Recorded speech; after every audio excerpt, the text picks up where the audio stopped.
Hello and welcome back to our channel. So today in this video we are going to discuss about how to reset Google Chrome. So without wasting much of our time, let's get straight into the video. So if you want to simply reset your Google Chrome, all you can do is simply go to Chrome. Once you're in your Chrome, all you gotta do now is simply tap on the three dots on the top right hand side of the corner. After doing this, you can simply find the settings option. Go to the settings and there you can simply find the reset page option.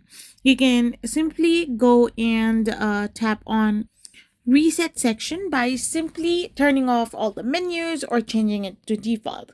Now you can also go to your settings and delete all the data of Chrome and start fresh with it by signing in into your account first, by simply getting a new account for your Google Chrome, and this way you can simply reset your Google Chrome. Now all the bookmarks, browser history are still there, but the main settings are changed to default. I hope you found this video helpful, so don't forget to hit that subscribe button and do give us a thumbs up.